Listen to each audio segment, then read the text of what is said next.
On the Blood Trail is brought to you by Man Mountain Company. Experience peak flavor.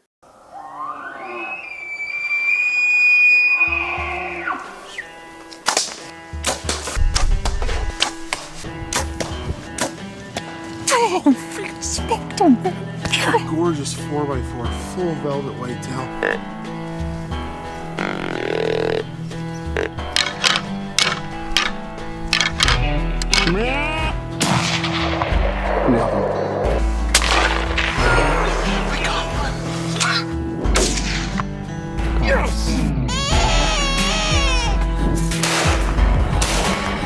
That is awesome. What a rush. That was crazy, man. How do you like that? Hey, how do you like that?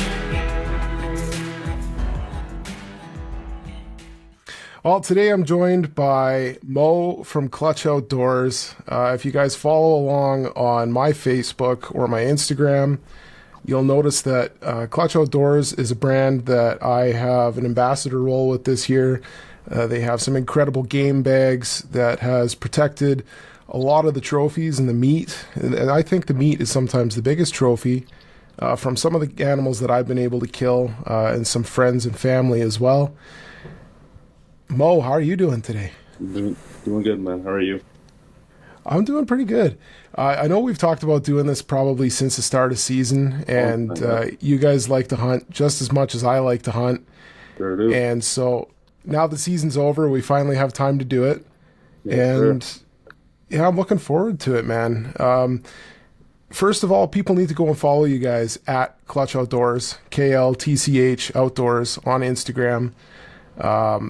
Right off the hop, you guys are doing some incredible Christmas giveaways with a good cause. You guys give stuff away all the time. You guys are an extremely generous company with an incredible product. And yeah, how did you guys get KLTCH Outdoors started? Well, you know, it started off because me and Billy are big hunters. So my partner Billy, you know, we love to work out. We love hunting. I met Billy back in, I don't know what year that was. I was back in junior high. It was grade 7. They had this program. I'm not sure if they still have it in schools. It's called, I think it's Out to Red. Mm-hmm. I don't know if you've ever had that in your schooling. I was in that same class, yeah. Yeah, so I met Billy in there. And, you know, we were basically the only two real, you know, not real outdoorsmen, but the people that actually went hunting and stuff. Most people were there that, you know, they just wanted to try out a new class, and good for them. It was an awesome class, and met Billy and stayed buddies since then. So, yeah, you know what, one year I was like, you know, seeing the stuff that's going on in the States. You know, the States got a huge market. Like, their market is way, like, they got everything. Canada's kind of left out. So, yeah. And, you know, we were just sick and tired of using the cheesecloth. And I went to go grab a set one year from Cabela's, and I think I still have them just to my right over there. They were about, I think, $75 or $65. I can't remember. And I was like, man, these are just one-time use. You know, and whenever you stretch them out, you know, the fabric opens up. If you know, dip them in the mud or skeg or anything, it will affect your meat. So I was like, let's get to work. So I kind of started doing my research and, you know, picking out fabrics. The fabrics is the most important part, right? So, you know, it took us a year, tested, you know, we tested a whole bunch of different fabrics. We went elk hunting, shot an elk, and we just took meat from one bag to the other. Kept doing that, and then, you know, we would drag across some rocks, drag them across some skeg, and we wanted the most durable, wanted one of the most lightweight ones, which was our biggest goal. And yeah, we ended up finding the fabric, and the rest was history. So. Yeah, and it's an incredible product. Like, it's funny you mentioned the Cabela's bags. I have a set that I had bought last year, and I had planned to put it to use. And then I ended up talking with you, and you're like, "Hey, give these a try." And I was like, "You know what? Okay, I'll try it out." Yep, I haven't even opened the Cabela's ones. I have no plan to. They're sitting in the bin forever. And like the stuff that you guys have, it's reusable. You give it a quick wash, you let it air dry, back into the bag, onto another animal, rinse and repeat. Yeah, it's a fantastic method, a fantastic model. And another thing was, they're over here. I should grab them, but they're antimicrobial, right? Yeah. So I come from like a university background, so I wanted to do my most research, and basically they're spraying pesticide on the bags. So it's basically, what it comes down to. At the end of the day, I just want the most organic meat that I can get, right? That's why we all hunt. We want, we know that animal was free range, wasn't injected with anything, and would kind of defeat the purpose of throwing them in a antimicrobial bag that's, sprayed with some sort of stuff, right? So who knows what's in there, right? So yeah, absolutely. Yeah, so we wanted to make sure we don't have that as well, and also we can't forget to add that our product, when you take them out, they'll shove right back into the same carry sack. I know a lot of people were saying, I know. It's like a tent kind of, right? Absolutely. I know. Every time, like sleeping bags, you take a sleeping bag out and you spend 20 minutes trying to get it back into the stuff sack. It's always a terrible time. With you and Billy, did one of you have the idea and kind of went to the other and said, hey, we should try and make something out of this? Or was it kind of just both of you at the same time came to that conclusion? Yeah, so it was basically me. I had the idea and, started doing my research. I was going to go on with it by myself. And, I was just like, hey, two's better than one. And, two minds are better than one. And Billy was a good friend. So I was like, you know what, this guy, Billy's the type of guy, he's not like, wasn't book smart, he's always street smart, right? Okay. And I was the opposite. But no, I'm both. But Billy's the welder, right? As you know, you're a welder yourself, and he's the type of guy, you got a problem, he'll fix it, right? I'm the same way. I'm really handy, he's handy, and, my strong suit is some stuff, and he's got some strong suits and some other, and, and I was like, hey, what do you think about this? And you know what? It was funny that you brought that up, because Billy was, I brought it up to him. I remember we're in Good Life. We just had a workout, and we're in the parking lot. I'm like, hey, here's my idea. And he was doing a prep for a show. He's big into bodybuilding and stuff. I've noticed, yeah. Yeah, so he was like a few weeks out or something, and carbs are low. The food's low. Basically, all together, food's low, and his temper was just a little bit, so he wasn't having it. He was kind of like, man, like, who are we gonna compete with? Like, we can't outperform this or that. Or I was like, listen, man, you're on your prep. We'll just talk after you're done your shows. Yeah. And after his shows, he gave it a little bit of thought, and he was like, let's do it. So. That's pretty cool. So you guys spend a lot of time hunting together, or is it like as much time as you can throughout the year? Yeah, so everyone's got their own groups, right? I hunted with Billy back in junior high with his grandpa mostly. We didn't have the firearms license, so it'd just be me, Billy, and his grandpa, right? Yep. And his grandpa's one of the biggest outdoor enthusiasts that I've met, right? He stays out in the bush all the time. Awesome guy to learn from. And we hunted a few times, and kind of when we started getting older,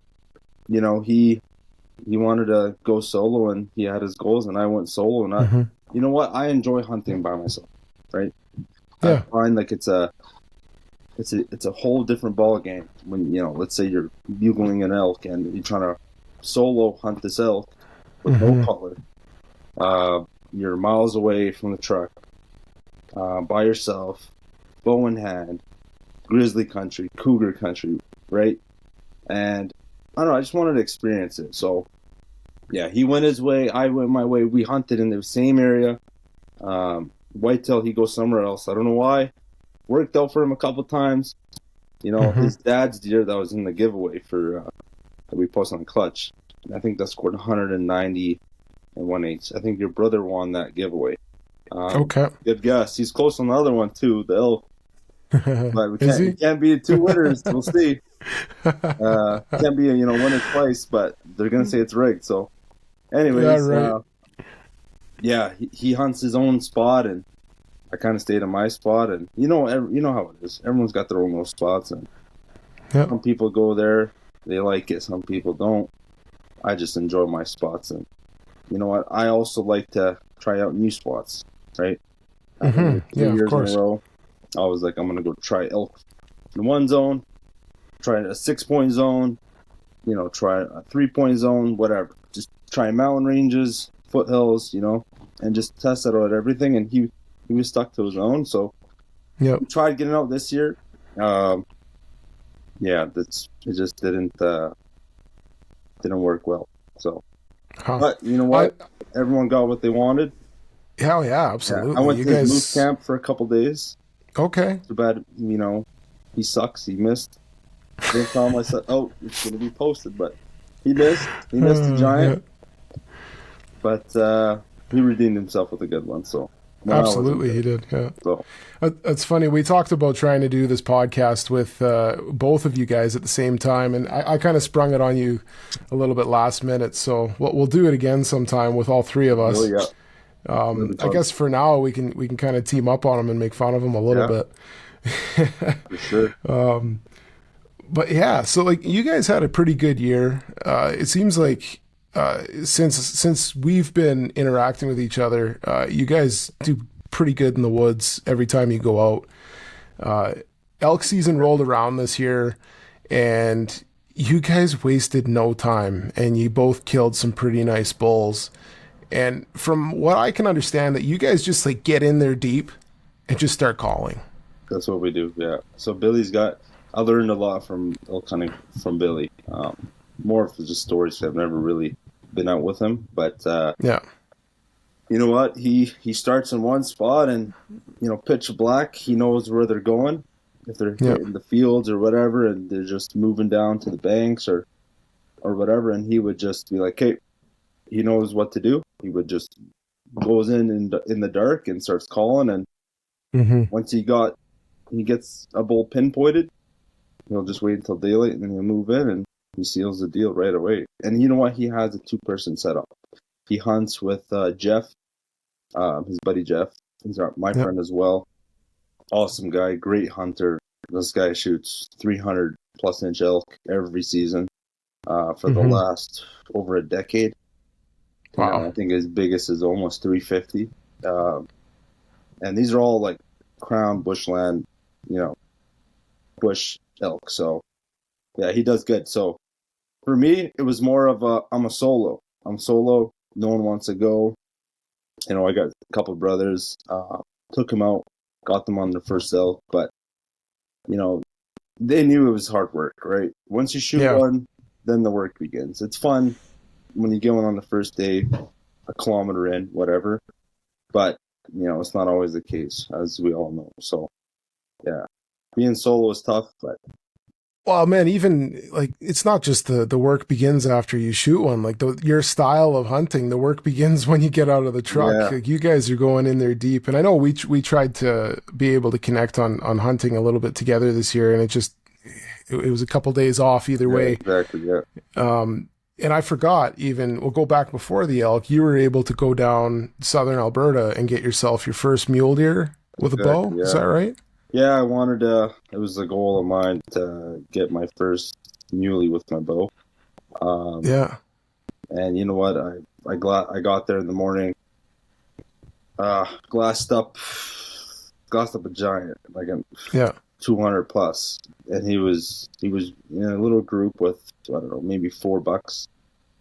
Glassed him up. He was probably close to a mile away. And I was like, man, I'm gonna try to trying to get on this buck. But as I got to the top of this little hill, looked down, my buck was there bedded.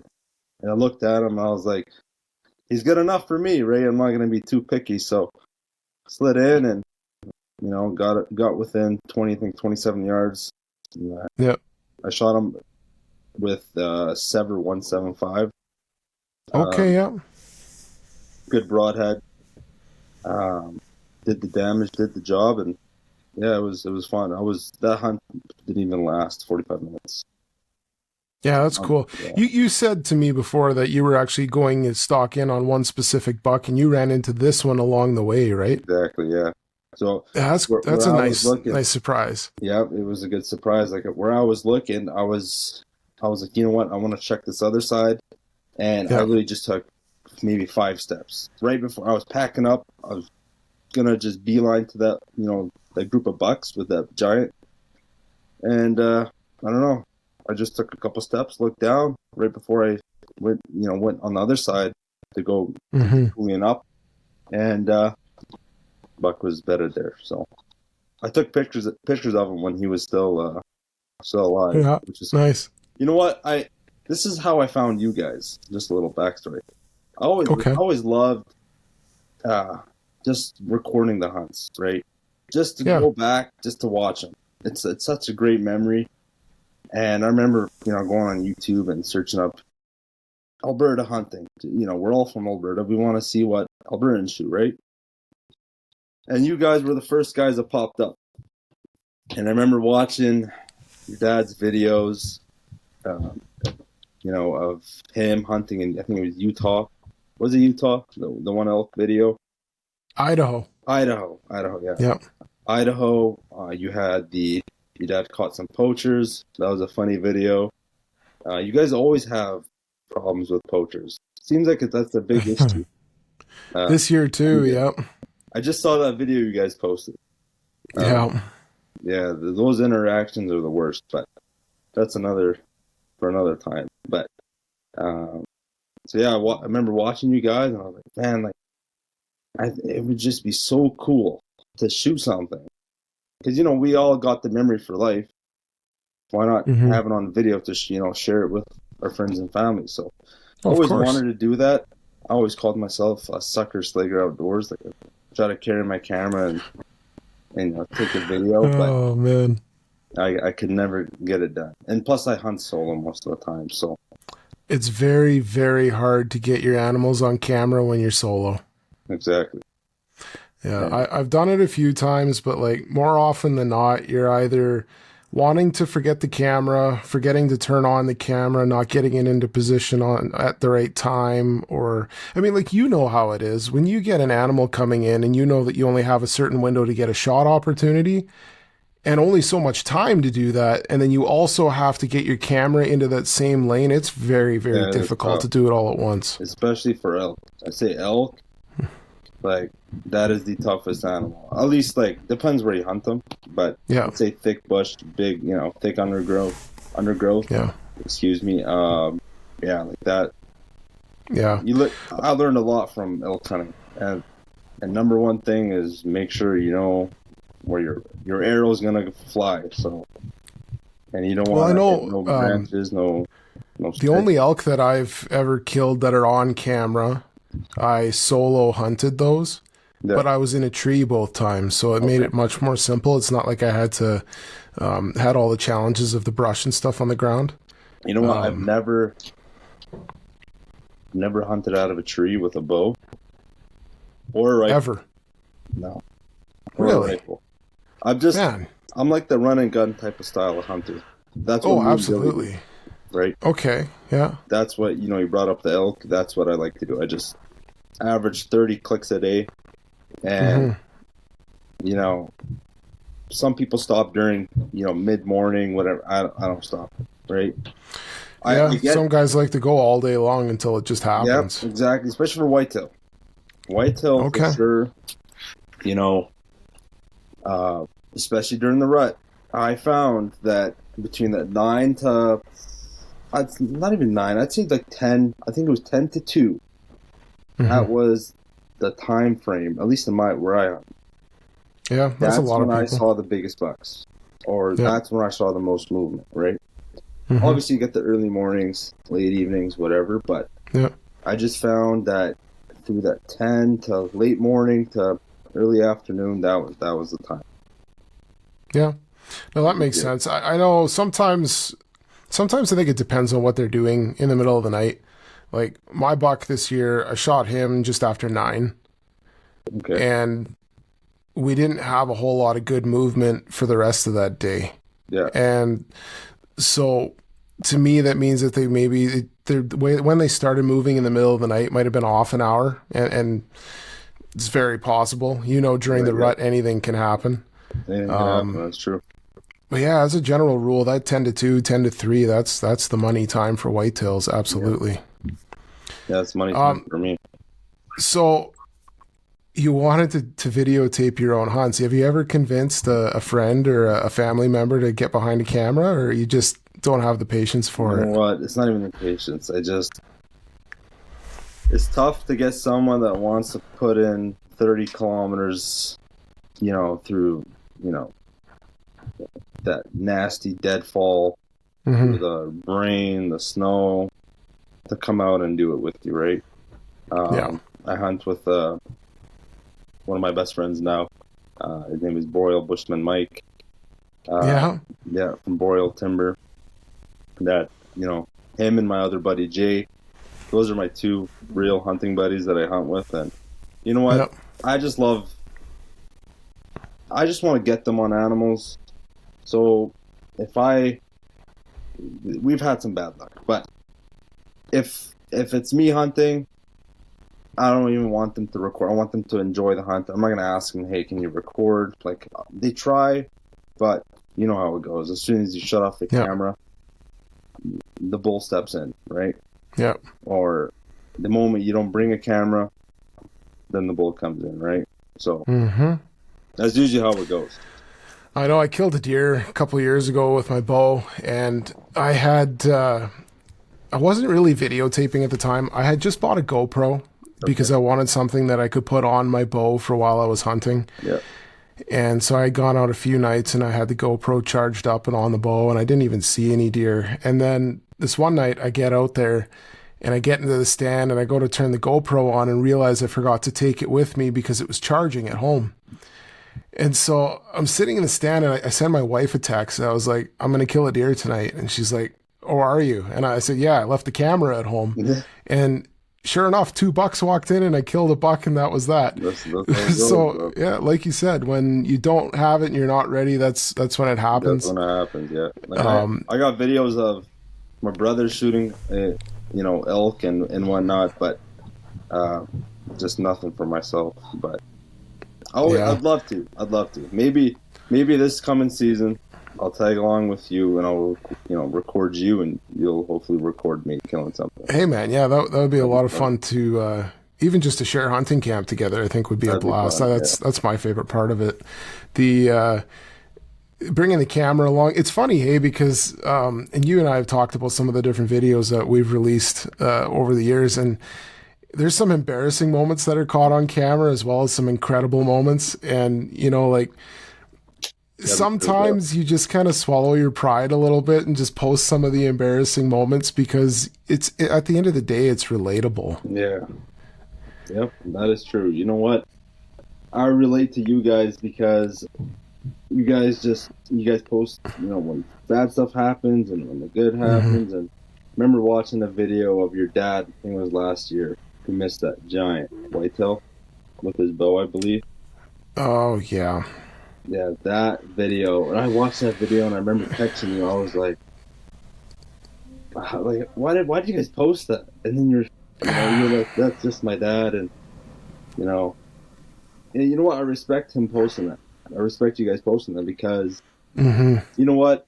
I've missed giants. Not that big, but close to that, in that 180 plus. And yeah, man, it's tough. You don't want to live through that. And you know what? Every time I miss, I always ask myself, why? What happened? Yep. And every time I see videos of people missing, it always brings back the memory of, hey, like, don't make this happen. Don't let this happen. Yeah. Right? Yeah. So, well, everybody's so quick to judge all the time. They're like, oh, look at that idiot. He missed, like, how could you miss that? Well, I mean, I recorded a podcast with him, the last one, and he explains that story and how it was so windy in the tree, and just the arrow rattling in his rest made his rest come loose and go down. And so when he shot, he ended up shooting low because his rest fell down. Yeah. And he didn't realize that, right? Because you're not checking that while you're sitting in the tree throughout the day. No. But after missing, and he said he was sitting there and he was sick to his stomach over it. And he remembered that he heard a rattle on his bow when he shot. So he picked up his bow, rattled it, and heard something was loose, just to find out that, yeah, his rest had come loose. And that was why he missed the deer, right? And sometimes... similar? What's that? Didn't you have like your string or something pop off your bow, or I can't remember. I think maybe you or your brother. Oh man, I don't know. I know one time Ryan and I were going in to go elk hunting one morning, and we got to the trailhead, and Ryan likes to pull his bow back before he does anything, which is a good practice, right? Just to make sure that everything's good. And I remember we get to the start of the bush edge on the cut line, and he goes to pull his bow back. And I just heard something kind of make like not a snap, but just like an off noise. And he turned to me, and his string was completely off of his cams. Oh. And I don't know if a twig got in between his string and his cam, but as soon as he went to pull it back, it just like, it blew up. And so he's just like, well, you're the shooter this morning, threw his bow on the ground, and we kept going. Yeah, but you know what? You gotta check your gear, man, especially with a bow. You know, I always have bad luck with my gun, and it's always off for some reason. Right? I always, you know me, if you know me, I blame the gun. If it's not me, I blame my equipment. You know, it's always not me. So yeah, right. Yeah, we've had. I remember one time when Ryan and I were pretty young, we were sitting in a deer blind, and my dad had told us, he's like, okay, it's the rut. If you see a doe come out, be ready because a buck's going to come behind it. And it might not be right behind it. It might take it a minute. It could take it 10 seconds. Just be ready. Yeah. And so being young and trying to film our hunts for TV, this doe had stepped out in front of us. So I left it recording, and she takes off, and then two more go behind her, and we're just sitting there waiting, and we're sitting in a ground blind. All of a sudden this buck runs out, and he stands up in the middle of our shooting lane. And so I tell him, I'm like, get ready, there's a buck. And so he gets on it, and the buck's about to leave, and he pulls the trigger, and there's just this big click. And the bullet misfired. It didn't go off. Really? He was so mad, man. I thought he was going to throw that gun in the woods, flip the blind over, and he was mad at me. Oh, it was terrible. I've done that before. Like, the biggest deer that I ever missed, it was funny enough, like, I was younger, obviously, and just rolling into this bush in Crown Line, and I was like, hey, we're just going to go set up in this one spot where we always, sighting our rifles, and we got there, around 3 o'clock. I'm like, hey, we're just going to go sight them in, head back to camp, and, possibly even get an evening hunt and whatever, and, obviously where you don't expect them, that's where he was. You're just standing there. Yep. One of the biggest typical deer I've ever seen. Giant, and took a couple shots and didn't even know where my bullet was going, and you know what, I was like, my gun's off, I know it's off, I don't want to keep shooting, and I just watched this deer just stand there for like another couple minutes and just walk off, and I'm just like, man, I went up to him and I saw his tracks, no blood, just took my gun and did the old 1-2 with the end of the barrel right on a tree, and smashed my scope and sent it to Leopold and told him, hey, you guys, the scope is a little off. Just a little bit, especially now. Yeah, just a little bit. So I was going to ask you, I have a question for you. Sure. I know you guys are big hunters. Your dad especially. He had an awesome year. You had an awesome year. I just wanted to ask you, what's your favorite animal to chase? Not even, forget about, the type of hunt. Like, I think elk hunting is the funnest. Okay. Right? But, just because of the action, the cat and mouse game. But I just want to know, what, if you, like, that first animal that popped into your head as soon as I asked that question, what animal was that? Black bears. Really? Yeah, I don't really have much of an explanation as to why. I've always looked forward to hunting black bears. Part of it might just be because after the long winter, you Yeah. get into spring, it's the first thing you can go and hunt. Yeah. Most of my childhood in hunting and like when I could start hunting, we would go after bears as soon as spring rolled around. And most of the time it was spot and stalk. We did a little bit of bait hunting when I had first kind of gotten into doing the bow thing. Okay. And I shot my first bear with a bow was over a bait. And then after that, it was a lot of work and it wasn't really paying off the way we wanted it to. And so we started doing the spot and stalk thing every spring. And, Nice. and the area that we were in was so good. We saw so many bears in a day. And oftentimes we'd kill multiple bears in a weekend or even sometimes in a single day when we went out. And to me, I'm intimidated by bears, like extremely intimidated.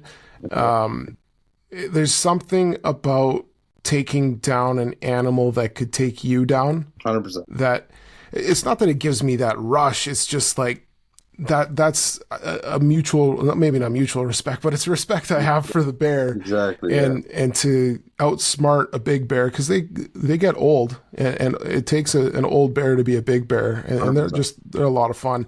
Now on the flip side of that, I love to bring antlers home. So I like to go after the elk, the moose, and the deer, but black bears are probably my favorite thing to go after.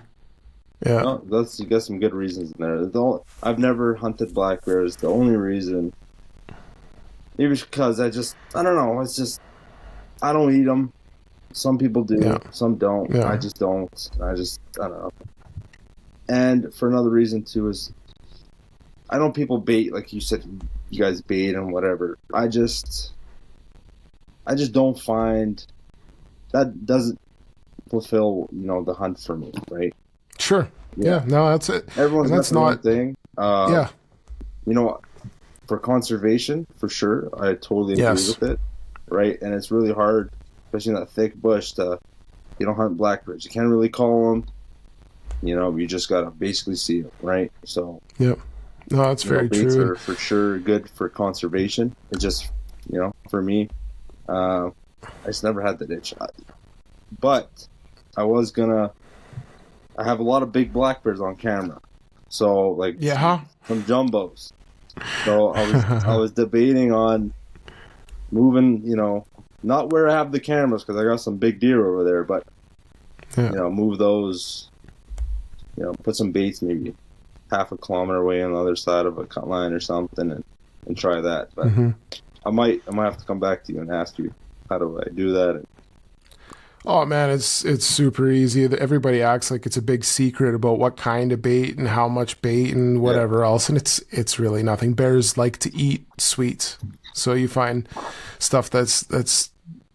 Think of things if you had a sweet tooth that you'd want to eat. A bear wants to eat that too. Really? Yeah, and like the whole thing behind like hunting over a bait, I always say to everybody, like whether it's somewhere where you can bait deer or you're baiting bears, if you want to shoot a bear or a deer, bait is a fantastic way to do it. Yeah. But if you want to shoot a mature animal, very, very difficult. And I find that it's actually almost more difficult to shoot them that way than it is without bait. Yeah. Right? No, I agree. And I talked to somebody else about this before. It's like if you came home after a long day and nobody was home and there's a fresh pizza sitting on your counter, you'd be like, how did that get there? And you probably wouldn't want to touch it. Yeah. But after walking by it at a distance for quite a while, you might go open the lid, and then you might grab a slice and then you might take a nibble. And that's how big bears are, right? Exactly. And they wait until the coast is absolutely clear before they do that. And they let all the juveniles go in first and check it out and make a mess. And even then they're still cautious, right? For sure. It's like any mature animal. Sure. My dad shot this bear it was pretty early. I think it was still in April, a few years ago, on a bait. This bear came in. He missed it with a crossbow. He shot right underneath of its armpit. And he came in again a couple nights later, and that night my dad decided that he wasn't going to be taking any chances. He brought his rifle, and so he's sitting in the stand with his rifle, and the bear just wouldn't come in.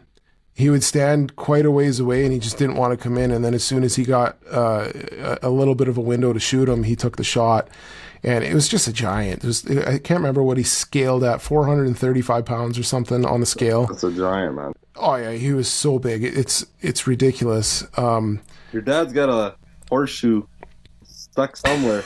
I don't know where, but that thing's stuck somewhere good, man. Your dad, I know. you had harvest some awesome animals, man. Yeah, it's one of those things where like I see it so much, so I'm almost numb to it. It almost becomes expected. Yeah. But at the same time, like listening to him and his explanation of how he shoots some of these animals or the tactics that he used to call things in, it's always amazing. And I think to myself, like I try doing those things and I fail, but he's just so good at it. He's been doing it since he could walk pretty well. And the horseshoe farm, I don't know, man. He's got a few horseshoes stored somewhere. He's got them, for sure. Yeah, and then after this year, he was saying that he was expecting something to go wrong because everything was just going right for so long. Good, eh? Yeah, that's usually how it goes. But no, you guys had an awesome season. Your dad, you know what? I always watch your dad on YouTube and always go back and watch those videos, and I'm like, man, like if I talk to this guy, like, am I gonna be starstruck? Like I'm starstruck just a little bit, you know what I mean? Yeah, he's got a funny, like I'd love to talk to him. He's got a great personality. In some videos, like you can't even tell if he's joking or not. That's how natural it is to him, right? Yeah, well, he's always said to us that like if you're gonna do videos, but one of the big thing is that you have to try and be relatable and personable.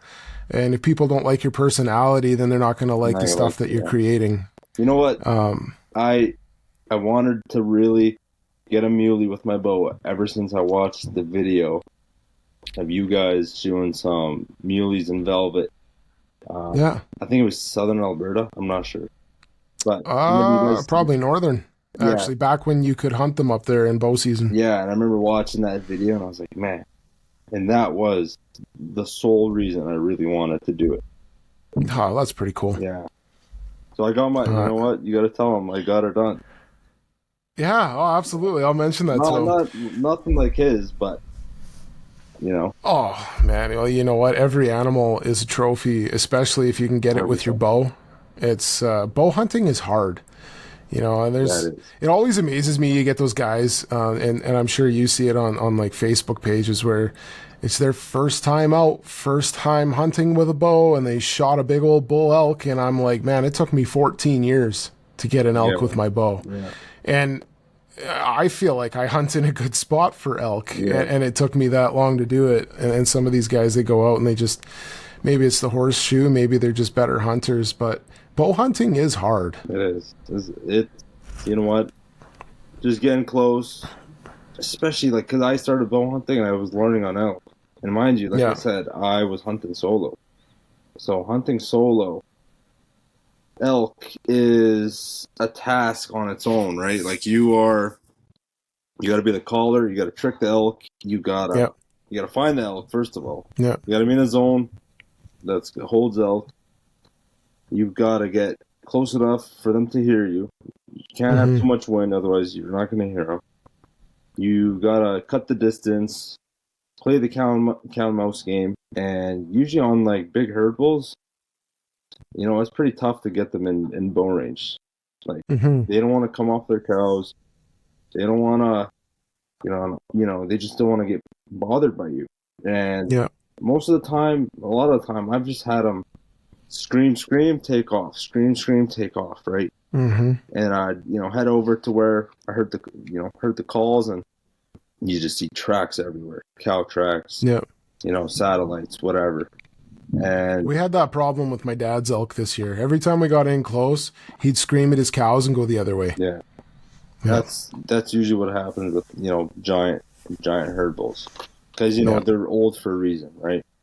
Yep. They've heard the hoochie mamas, they've heard the primos, the the Primo, what do they call the Terminator bugles, right? Yeah. They've been shot at probably by truck hunters, you know, almost getting hit by trucks, you name it, chased by wolves, everything, right? So they're big for a reason. So every time I see, a big herd bull get taken down, I always have respect for that hunter. Oh, absolutely. I know what it takes, right? It's a hard animal to get close to, and mind you, you gotta get close, but now you gotta make the shot, right? I'm the type of guy, I shake before it even happens. Like if I see a doe, if I'm hunting whitetail in the rut, and a nice sized doe steps out, and buddy, my heart just goes all the way up to here. I know. I'm the same way. And then I got to sit there and tell myself it's just a doe. It's just a doe. How are you going to act when a buck steps out? Exactly. So, yeah.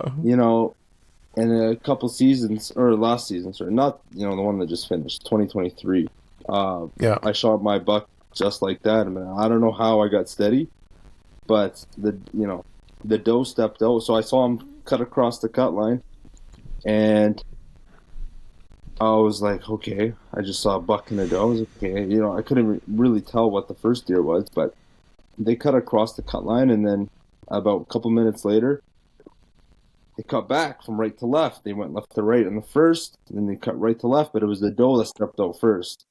And man, I knew there was a buck, the buck that I saw. I knew he was going to step out. I was like, and buddy, my heart just... It was just pumping, and then, he stepped right into my crosshairs. But yeah, like I shake really bad, especially for elk. Like when he's coming in, usually you could smell him. Especially those big herd bulls. Like, they just have a bad smell to them, man. And if you're chasing him, and he's rubbing his whole his whole body on branches and leaves, and you're walking through that, you're going to smell like one too, right? Oh, of course. Yeah. Sometimes we find where they wallow and we'll actually rub it on our clothes. Yeah, some people do that. I just, I kind of shy away from that. I want to come home and, it's a pretty bad smell. I don't know about you, but sometimes, I'd be locked outside. No one would want to take me in. Oh, man. Yeah, me too, probably. But that's the shakes, man. Like a few times this year, I kind of just tried to be like business first, and then after I shot, it was just like all of the feelings and the rattled part of it came in afterwards, and I'm happy that I was able to hold my composure until that point, because I've had it before, man, where I was so shaky. There was bullets or arrows flying, who knows where, Exactly. You know what? And I don't know if it comes with age, probably does. But as I get older, I don't know, this is getting worse. I don't know about you. Like my buddy Mike, like Boreal Bush Mike, like that guy, I envy him because he doesn't even shake. Like, man, we're calling in bulls left and right, and he's just, and I'm like, dude, like, how, like, he's just like nonchalant, like nothing's happening. I'm like, dude, we just saw a 330-inch bull, and how are you not shaking? Like, he was like, well, I don't know, is he dead? I was like, no, not yet, but, he was just 80 yards just out of our shooting lane. Like, you can't shoot that far with the bow, at least not for me. And I'm like, man, I'm just shaking like this, and he's just, it's normal. I don't know how people do it, man. I wish. I envy people. I really do. Yeah, some guys, they don't. It doesn't seem like it phases them at all. And then, like you were saying, I'm the same way. As a doe steps out, and I just want to shake and fall out of my stand. Yep. I remember. Oh man, this was quite a few years ago, 6, 7, maybe 8 years ago. And I was sitting in a tree stand, kind of hoping for deer or elk, because we knew there was elk there. Yeah. And I'm sitting in the stand, and we heard an elk bugle down the strip field. That where we were sitting was at the other end. And I was like, well, I wasn't a good elk hunter. I wasn't even really a good hunter. I just was sitting in a stand to see what could come by. And so Ryan was sitting with me, and he's like, well, try bugling. And I was like, oh, okay, whatever. So I had the Terminator bugle, and I let a little one rip. This bull bugled again and started coming right down towards us. And then as soon as we started to see him, I was just like starting to shake. I had missed a bull a few days before at 60 yards or 58 yards. And it was a 6x6. And I was beating myself up that I missed a 6x6. Well, the one that was coming in now is an 8x7. And I didn't know that at the time. I wasn't focusing on that. I just knew it was a big elk, and I was so rattled. To this day, I have no idea where my arrow went when I shot at him at 40 yards. Really, that bad? Oh, that bad. I have no idea where the arrow went. Never did find it. Didn't watch it go anywhere. I have no idea. And then afterwards, Ryan's like, how did you miss that? I'm like, I don't even know where I missed that. And he's like, well, it was an 8x7 bull. And I was like, oh, you got to be kidding me. Of course it was. Well, I'd say you redeemed yourself this year, though. Yeah, this year, that's a pretty nice bull, 7x6. I'm a little bummed out that he broke that 1 point off. Yeah. But, it's character. It's kind of cool to see that stuff. I know some guys, like even in the States, a lot of them are like, well, my taxidermist could fix that. And I'm the type of guy where it's like, it wasn't like that when I shot it, so I don't really care. Yeah. But yeah, he was, we taped him at 317. That's a stud. Like, that's a really nice bull. And how big was that tine that you think that he snapped off, like, estimated? I want to say it was like 13 inches. Maybe it was a little bit more. There you go. I'd have to go back and look at the score sheet of what the other one was. Yeah. But I want to say it was around that 13-inch mark. But that's a stud, man. Yeah, we thought that there was a chance we saw that bull fighting with another bull about 2 miles from there a couple days prior. Yeah. And we always meant to go and look and see if there was a tine laying in the grass there somewhere, and we never got around to it. So, well, at least you know where it is. Yeah, right. But sneaking up on this herd of elk first thing in the morning, and it was just breaking daylight, and you could just hear them ramming each other, and it was pretty cool. I've never actually witnessed that before. Did you record it? No, it was too dark. Oh, okay. Yeah. Too dark. You could barely see it in the binoculars. All you could see was two elk banging back and forth into each other, and you could hear it. And it was, man, like you think when you rattle for whitetails and you're like, do I do it aggressive? Do I try to do it kind of light? These elk were trying to kill each other. It was wild. 100%. It sounded so aggressive. And it kind of makes you second guess about how to rattle for animals, Well, you know what? That's another topic that I wanted to ask you about. Sure. Rattling for whitetail. Yeah. I'll give you my take. Me, I'm silent. I'm the type of guy, I don't bring no calls.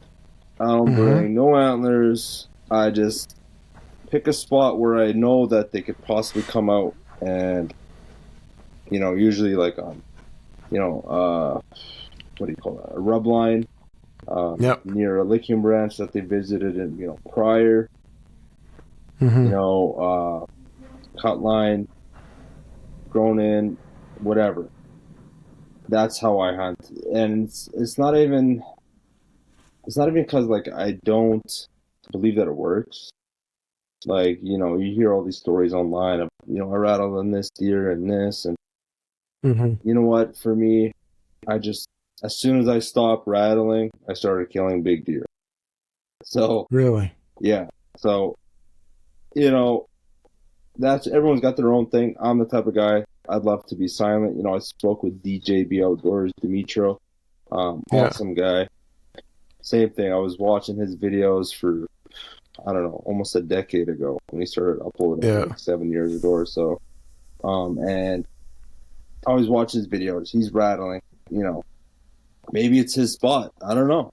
Some people say, hey, always watch these videos in the States of people rattling in giants, and, there's a buck standing at the end of the other field of the same field, and they rattle, the buck comes running in, like, sure. But for me, these bush bucks just, at least where I go, I don't know, could be different for you. Well, some of it will be speaking for myself. Some of it is more my dad. My dad is an incredible caller. The wide load buck he shot this year, he rattled in that buck kind of because he rattled and it brought in the buck's doe. Okay. because she was curious. She wanted to see what was going on. And then the buck stepped out behind her. And that was the only time we had seen that buck in daylight, except for one encounter I had with him last August, a year ago, at the very, very end of legal light. And we didn't even know what deer it was. Like, he evaded the cameras kind of thing. But this year when he got him, he rattled in the doe. I'm not very good at rattling antlers. The biggest thing I've rattled in is, like, I don't know, probably a spike. Yeah. Grunting and stuff like that works well. I've never had luck with the doe bleats. Again, my dad likes that. Have you? Okay, we'll see. It's weird. Like this buck that's right on top of me over here.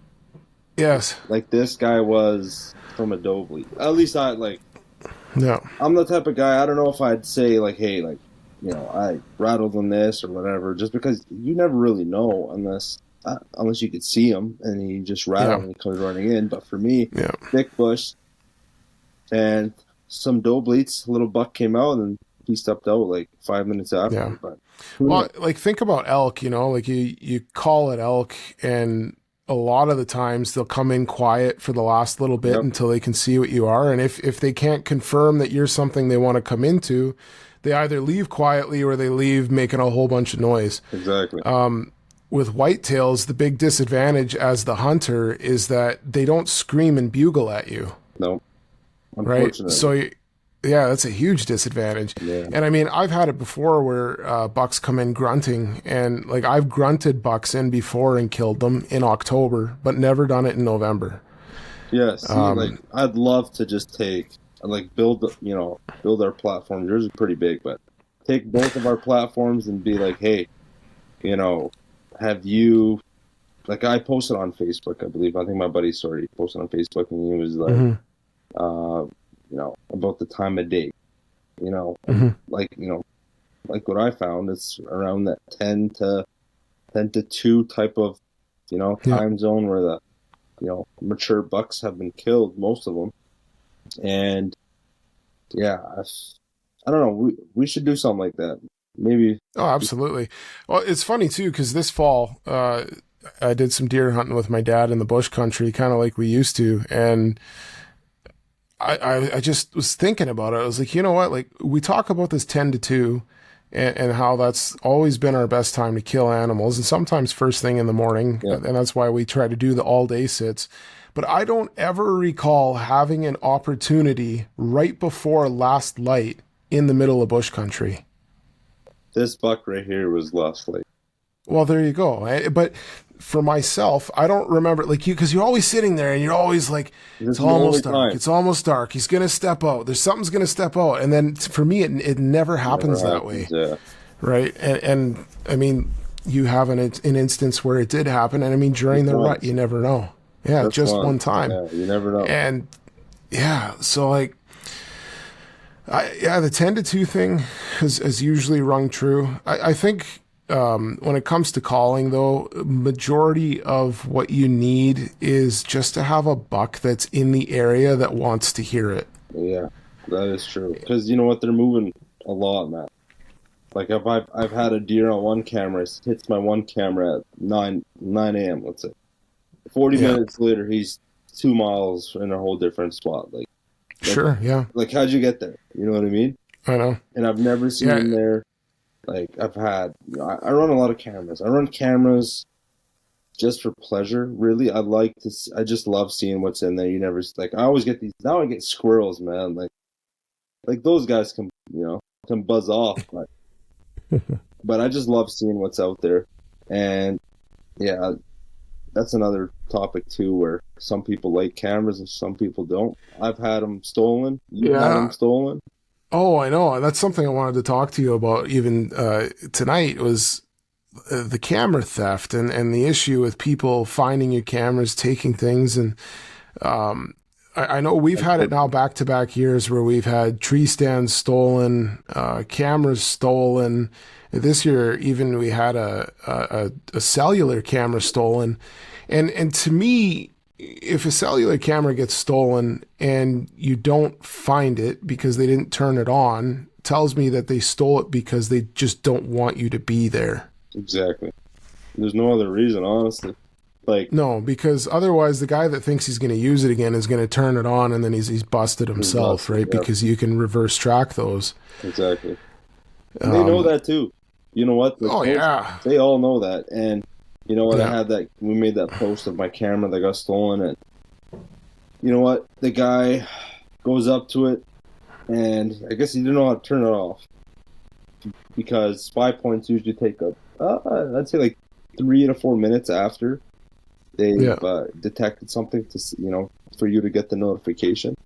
And I got the notification. I was like, started calling my brothers, like, hey, are you hunting? Or calling my buddy, are you hunting? Like, and they're like, no, I'm at home or I'm at work. And then it was like, okay, well, there goes that camera, right? And I don't know, man. Like, it's that's a tough one. I've only had a few stolen. I've had a lot of people open up my cameras, and I don't know if they mess with my SD card or if they check them or what. But I like my stuff. Like, I don't like my stuff stolen, as we all, right? I don't want people to open them. It gets expensive making lockboxes. Maybe you're a welder. Maybe I'll just, hey, can you make me about 15 of those and call her good? Yeah.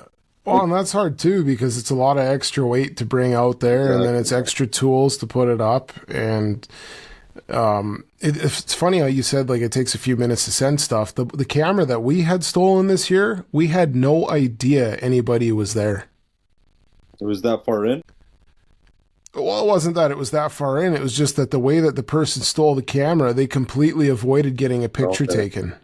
And I think the last picture we had on that camera before it went off was of deer.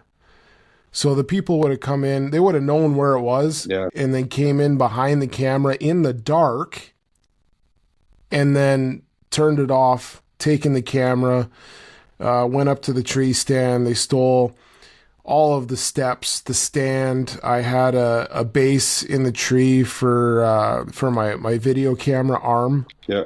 That got swiped. All the bow hanger stuff, everything taken, right? What sucks? Like, when I made that post, I what, I don't like negativity, but kind of just to bring light to it, kind of, And man, the comments, everyone was like, dude, I got mine stolen, I got this stolen, I got this, here's a video of that. Post the guy's face. Like, at the end of the day, it's a couple $100, right? To some people, it's a lot.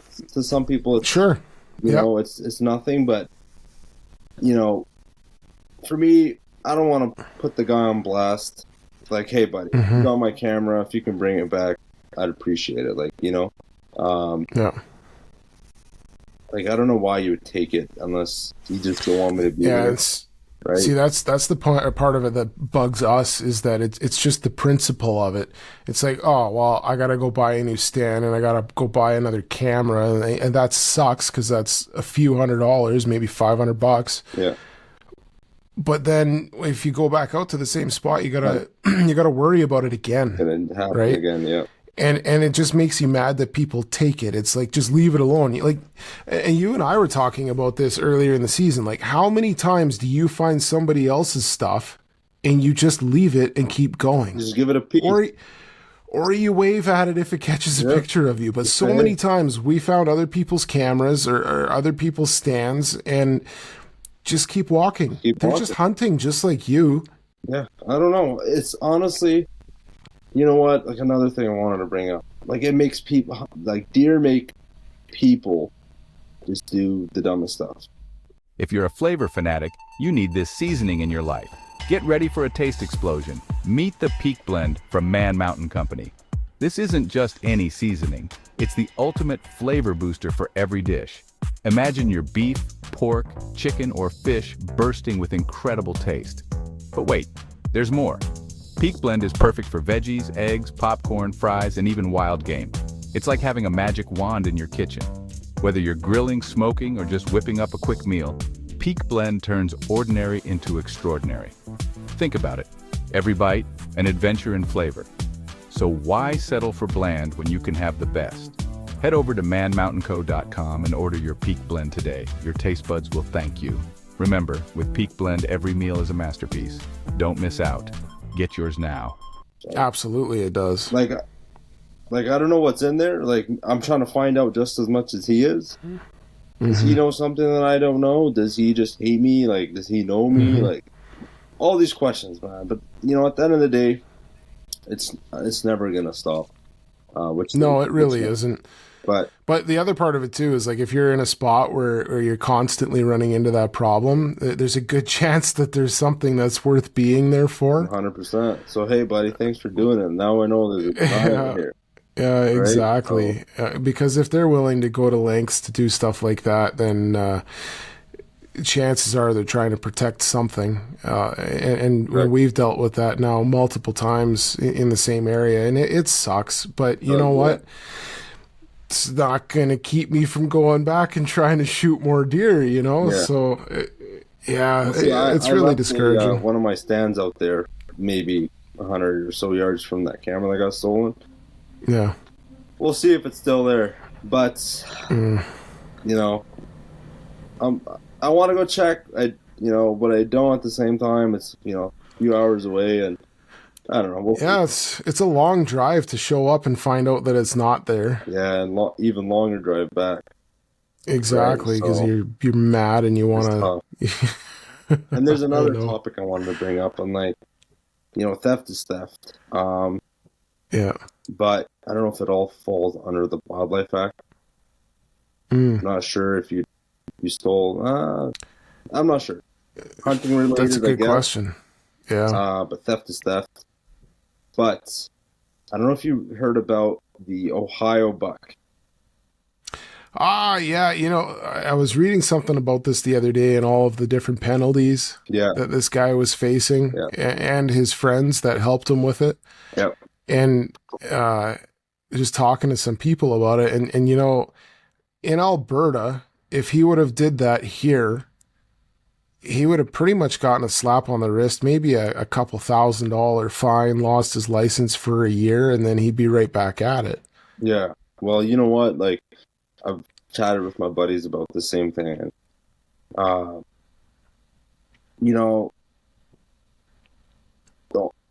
don't have a problem with, the guy poached, right? Everyone who poaches, be disciplined, hope you get better, learn from it, stop it, right? But, did he get, this is where it's kind of like a gray area. Like, is it, because society determines that, okay, this is a big deer, right? Just because if it was a world-class deer, right? I don't think, well, I know for a fact, if he shot a 130-inch whitetail, I don't think he's getting that same fines, right? No, it's different publicity. Right? So, that's at the end of the day, poaching is poaching, right? Just because an animal grew a little bit more, bone on their head, why does that equate to, 160 days in jail or... That's a good question. You know what I mean? That's my only question is, you know what? I read about it too. Like, I was following it, and the prosecutor, I believe, was chasing that deer. I think that was, you know what I mean? Oh, that doesn't help his case at all, exactly. does it? So that's from what I heard, from my, allegedly online. And it was pretty known, but I just, fines are I think you got almost 40,000 in fines. Yeah, it was that plus legal fees plus another $1,000 owed to the Wildlife Commission, and then there was more tacked onto it if he didn't pay it within 10 years, and he couldn't have his hunting license back until it was paid. Really high. Don't quote me on this. I was talking to somebody about this topic not too long ago before I even heard about this buck. And I believe it's Texas. I could be wrong, but I think it's Texas, where if you get caught poaching, your fine is determined based on the size of the deer's antlers. Really? Yes, it is actually structured that way. You know, I can see why they would do such a thing, right? Sure. Yeah. But for me, poaching is poaching, right? Sure. Absolutely. Like if the deer was 100-inch deer, like, is he gonna get this? If it was a doe. You know what I mean? But Yeah. I do understand how, like, hey, this guy, you know, a lot of people want the antlers, right? Like, he was trying to make money off of it. He was going on podcasts. He was, you know, he was trying to, I think he sold the antlers to an antler collector. You know what I mean? I think he did a whole bunch of stuff, and they just wanted to make an example out of him, which is no problem. Of course. I have no problem with that.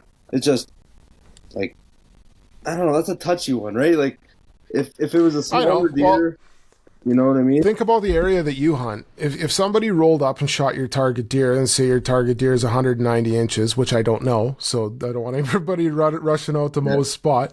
But if he shot your target deer, he's 190 inches. You call Fish and Game, and you say, hey, there's a 190-inch deer that got poached. I guarantee you somebody's rushing out there to check it out. Yeah. You call in and you say, hey, somebody poached a forkhorn. Probably not the same level of urgency. Yeah. And like what? Right? Does that come from society? Does that come from, you know, that's a great question. Right? I don't know. It's just, I have no problem with it. Right? Even the prosecutor thing, like if that was the case, I'd hope that guy was not on the case. And if that's conflicting, I'd find that conflicting. Especially because I can't imagine chasing a 200 and whatever. I think it was number 4 in the world or number 1 in Ohio or something like that. Yeah. And a guy poaching it, and now I'm just going to lay the book on it, right? Yeah. The end of the day was up to the judge, but yeah. You said, obviously the guy was also chasing his 5 minutes of fame. Exactly, yeah. And that's all he got was 5 minutes of fame. And now he'll have a lifetime. And you know what? Like, where do those antlers go? Like, do they go to the Ohio, you know, whatever they call them, the game wardens or the Fish and Game over there? And possibly. Do they benefit from it? And if they do, does it go back to the Ohio, as you know, into the programs or into this? Or now that deer's famous, right? Of course it is, yeah. And at the end of the day, that deer should be, you know, it should be, what's the word I'm looking for? Like, it should be respected and whatever for what it grew, for what it was. Yeah. Right? Sure. So, just having that, you know, that little bit of hot sauce, I guess you can call on it, a little spiciness. Yeah. It's going to make money, and I just hope it goes to the right places, right? Oh, absolutely. Yeah. I think the same thing. Like, poaching's poaching. Like, it doesn't matter what you shoot. You should be facing the same amount of penalty. But yeah, unfortunately, it doesn't say, hey, if this is 170 plus, 160 plus, I know. You know what I mean? 200 plus. I know. But you know what? It is a big thing in the States, right? Where you can make a lot of money off a deer. Like a Milo Hansen, I believe, $1 million buck, right? Yeah, I think he just sold that a couple years ago for $1 million. Exactly, like that's a lot. And he's made millions of dollars off that deer to begin with. 100%. So, you know what I mean? Like, I hope that deer can be glorified and shown for what it was, because you know I love antlers, absolutely, right? At the end of the day, I love antlers. It's just no two deer will grow exactly the same, right? No, you got different. Let's say they look exactly the same. You will always have some difference somewhere, right? And it's just so unique. I love hunting because you never know what's going to step out, right? Yeah, and that absolutely. Deer should, you know, I don't know. I'm just getting older, a little bit sentimental towards like deer and stuff. And, yeah, well, you know, it's not an unfair take on things. Like, there was a buck that I had to pass up at my dad's farm a couple of years ago. Well, actually, not this past season, but the one before.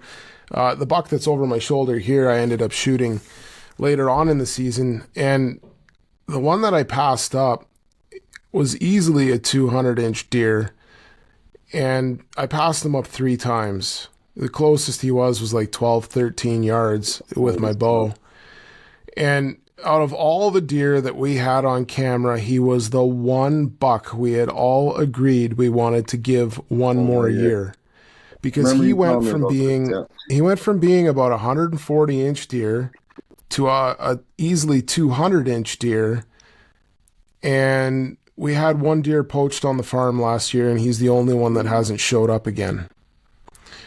Yeah, Right, and probably him, but who knows? But you know what? That's how it goes, man. Like, so yeah, and like we were saying before, like the poaching thing, we deal with it all the time. We had elk poached this year as well, and one set of guys, we were 99% sure that it was them, but we couldn't physically prove it. yeah, And so Fish and Game can't do anything about that.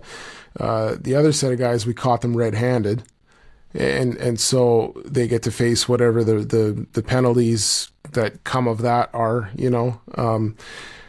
But like you said, if they shoot a cow elk, it's a minimum penalty of this, but they're probably going to get a lot more heat if they shot a 400-inch elk. You know what I mean? yeah, 100%.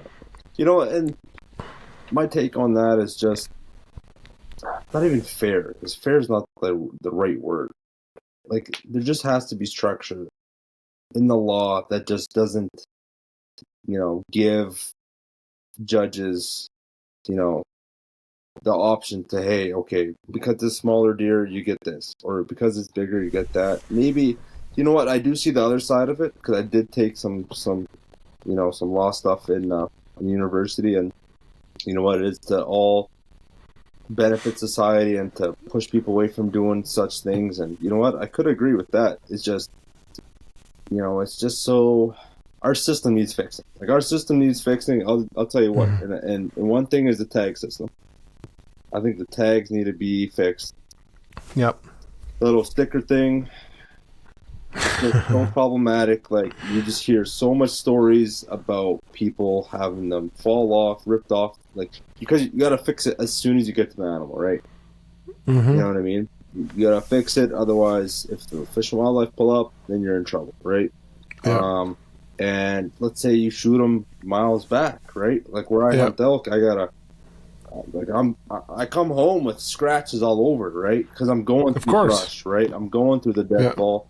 I'm miles back, and you know what? The thing could come off, and now what, right? So what I've been doing recently, I fix it to the animal right away, take a video on my phone, showing it, and if it ripped off. I know a lot of guys do that. Right? So I think, like, again, cost. You remember those metal tags from back in the day? I've seen pictures of them. I never did get to use them. I've never used them, but I've seen them, and I guess metal costs a lot of money and whatever, but we do pay a lot for tags, and it's just a sticker. I think that needs to get fixed. I also think the grazing lease and whatever permissions need to get fixed. That's another big one. I have my strong opinion on that, just because I see it, man. I see it all the time. People, you know, grazing lease owners, and they just cut out permission to X, Y, and Z and give it. My nephew's hunting it, or my friend is hunting it. Or last time I let everybody in there, it was nothing but problems. I know, and all the side backdoor deals and. Yeah, man. Like, it's a problem. Needs to get fixed, and I'm curious on. It sounds like we got the same standpoint.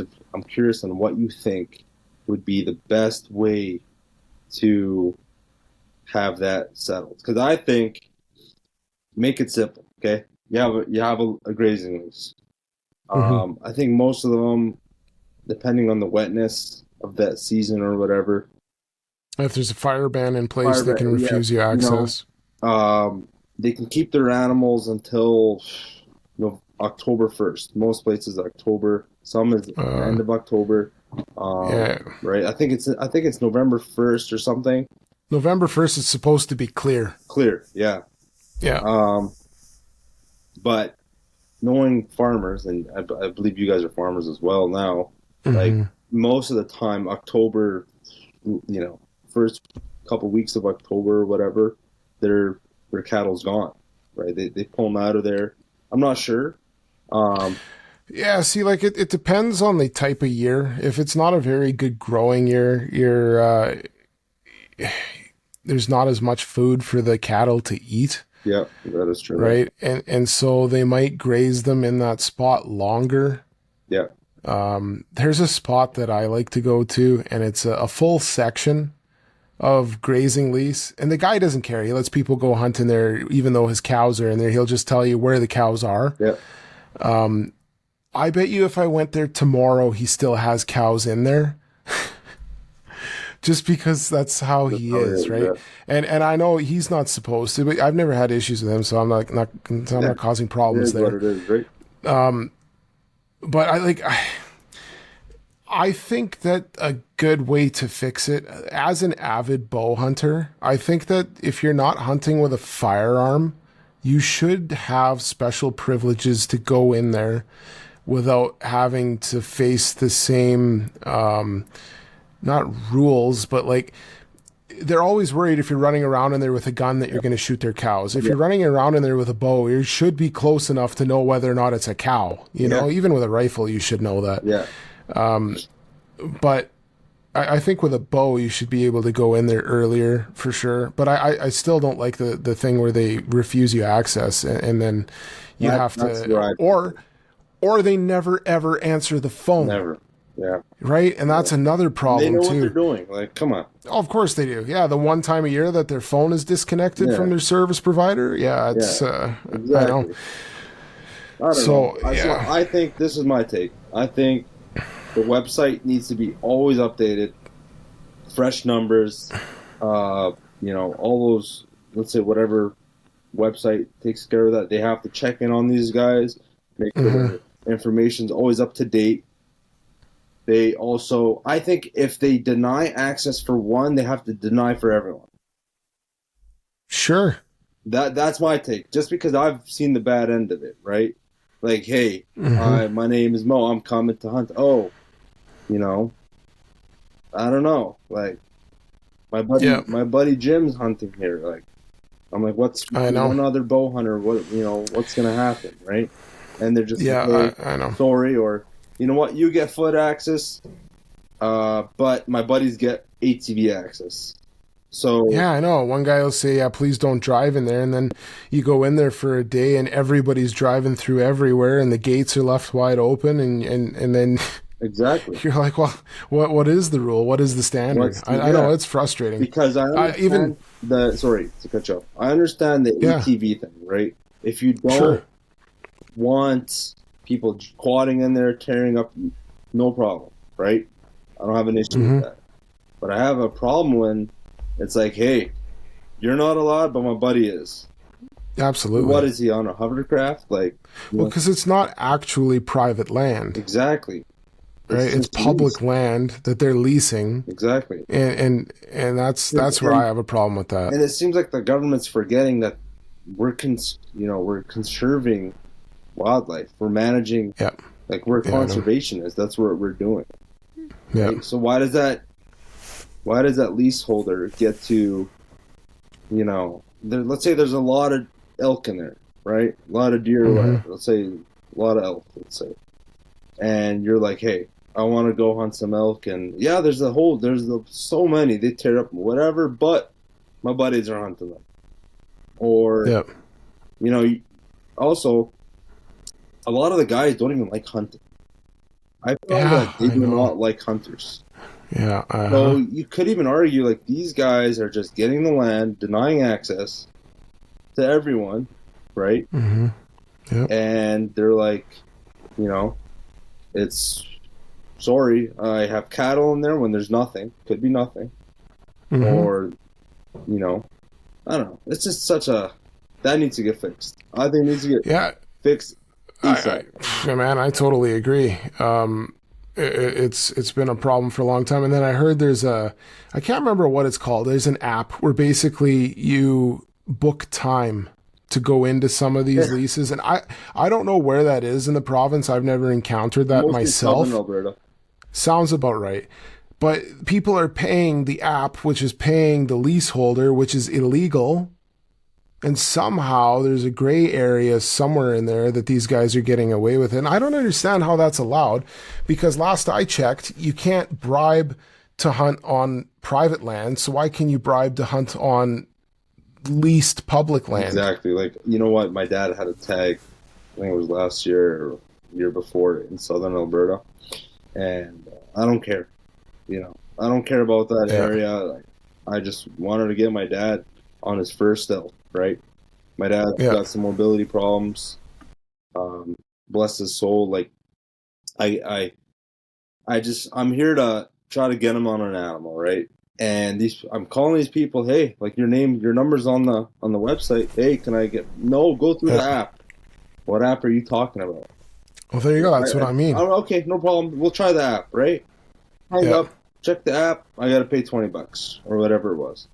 Why do I got to pay $20 to book time on this land that you lease? And where does my $20 go? It's $20. It's $20. I don't care about the money. It's more about the principle, right?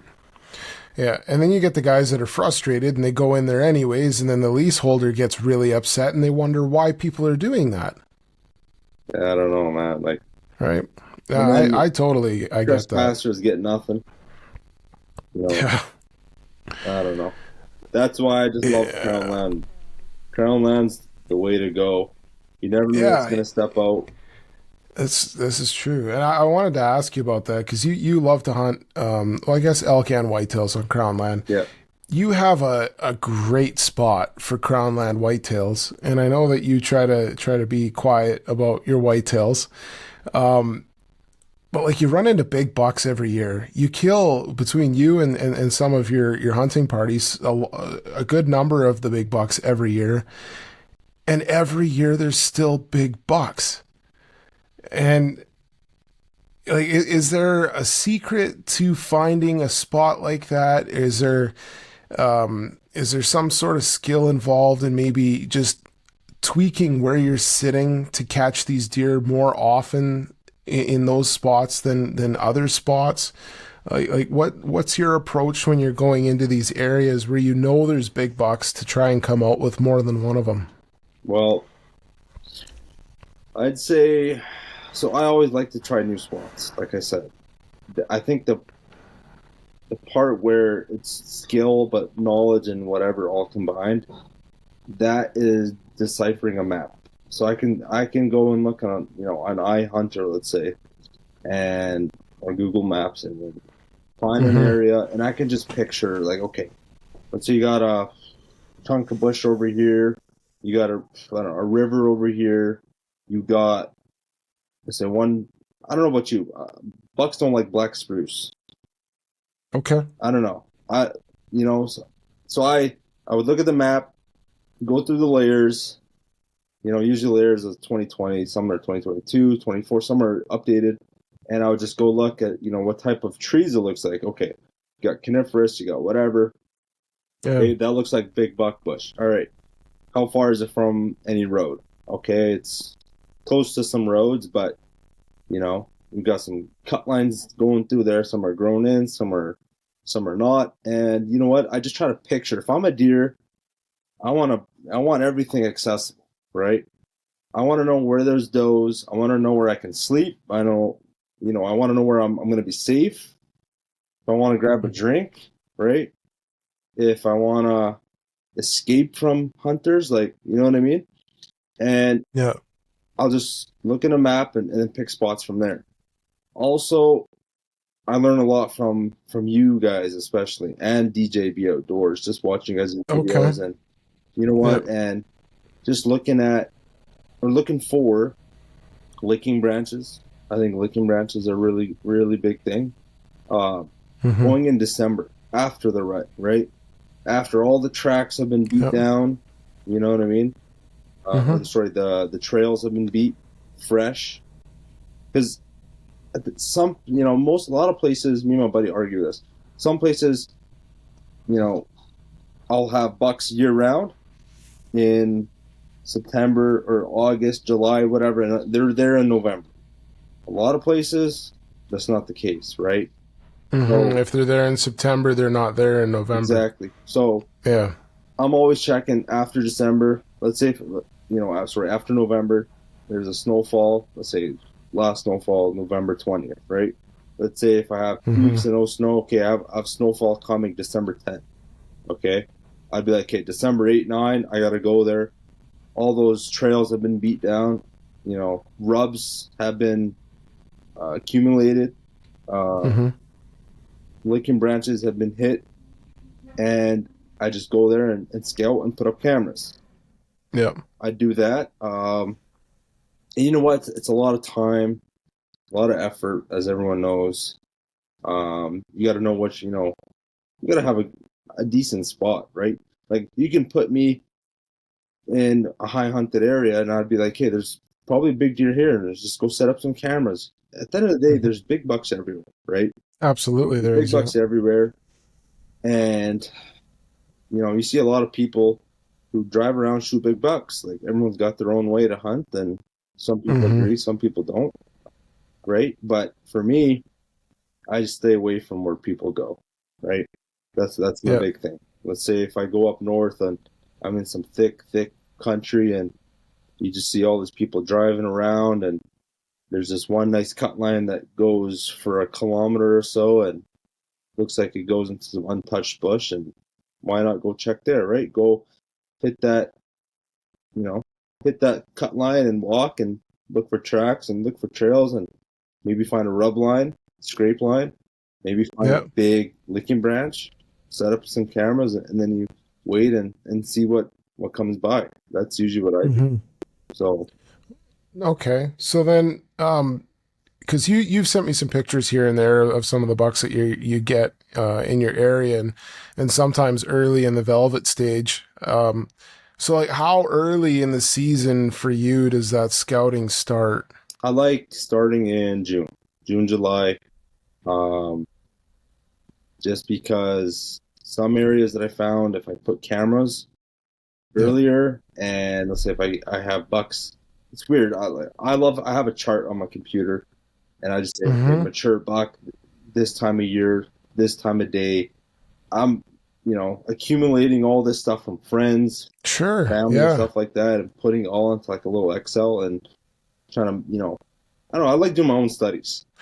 I've talked about doing something like that every single year. It's like, we should really sit down and just mark down what day of the year we've been noticing good movement and what times of the day it was, what the moon phase was, because everybody wants to talk about what the moon phase is in regards to hunting during the rut. Yep. And all of that data. If a person actually sits down and does it, then you actually have a pretty good encyclopedia to go off of. Exactly. And you know what? For me, it's not even about, finding the biggest deer or whatever. I'm more of I just love chasing them. I just love playing that game. Like, I have this one deer, I just can't get him. And you know what? I always smile. Always he comes after the season and he just looks right at the camera and kind of smiles. And you know what? I'm like, buddy, like, where were you? Right? Like, I've had pictures of you, and, you know what I mean? And I don't know. It's just it's a fun game. I love playing it. Next year I'm gonna have a different approach. I don't know. A lot of deer just outsmart us. And you know what? Like, this one deer, he was consistent on many cameras since August till October. He disappears for a couple weeks, comes in mid-November, goes up 2-3 times, and then you don't see him again. And then he comes back after November. Then it's like, come on. Like, you know what I mean? Like, where is he going? And like, I'm pretty crazy. When I had this one deer this year popped up on my camera, I'm already tagged out, but I'm like, you know what? I'm gonna go. I knew it was a fresh snowfall, right? I'm like, I'm gonna go and follow where this deer, like, where he came from. And there's no tracks except for him, like, barely any tracks. Fresh, as fresh as you can get. And I followed his tracks, and I'm telling you, I followed it for 2 to 3K. And Okay. Yeah. and he was not. It was so he would hit some game trails, but he would just always be off a game trail, just randomly going through thick brush. Mm-hmm. And it was like I don't know. I've never done it before, but he would not follow like what you would think on a normal deer, like following game trails and taking the easier path. And it's just like he knew where he was going, and he didn't have to follow no trail to get there. And he bedded a couple times, and he's near a creek somewhere. But Yeah. good luck getting him. Yeah, some of those, like, you can't, there's no explanation as to why they go where they go. Yeah. But yeah, like you said though, like hunting on the Crown land, you never really know what's going to come out. There's always that great chance that the buck that steps out or the buck that you shoot is one that you didn't even know was in the area, and that's the part of it that's so cool in the mystery. And even when you have trail cameras set up for the entire year, sometimes these deer manage to sneak by. Exactly. I don't know, man. You set up one camera just to try to find one deer, let's say, and you just wish you would have a camera 5 yards this way or 5 yards that way. Like the deer that I shot last season, like he hit I had like 10 cameras in the area. He avoided all my cameras but one. He hit it in September. Never seen him since. Right? Been following that deer for 3 years. Yeah. I've only had him on camera twice. We had one encounter with him about 2 kilometers away. The brother missed him, fortunately for him. And he missed him, and I'm sitting there. I have no hope for this deer to show up when he shows up. And I had 3 cameras in let's say a 200-yard line, and he dodged all of them, missed all of them. I don't know what trail he was on, and I don't know. It's a fun game. I love playing it. Oh yeah. Whitetail is, I'd say whitetail is my favorite animal to hunt, just because you never know what's going to step out. I just love how unique they are. Yeah. And man, there's nothing quite like a rutting buck. Nothing. Like just the attitude and the way that they are. Exactly. It's so much different than running into a buck, a nice sized buck early in the season versus the same deer in the rut. Just a totally different animal. Different. So your area that you're hunting this year, and I guess for many years now, you had mentioned to me you were getting ready to go in there this year, and then all of a sudden you start getting pictures on your cameras of grizzly bears and mountain lions. Yeah. And it's amazing to me, for one, that a lot of these deer still manage to survive in areas that are heavily heavy predation like that. But as a guy that doesn't hunt in a tree, how do you feel sitting on the ground knowing that the next thing that could walk out in front of you could be a grizzly bear or a mountain lion? Man, this was the first year where I've had wolves, grizzlies, and cougars all on camera. I've never had them. I've had wolves, I've had black bears. I've never had a grizzly, sorry. And I never had a cougar. This is the first year I've had all of them. Cougar, we have 4 on camera, 4 different ones. 1 male, 1 female with 2 cubs. And we have a grizzly bear,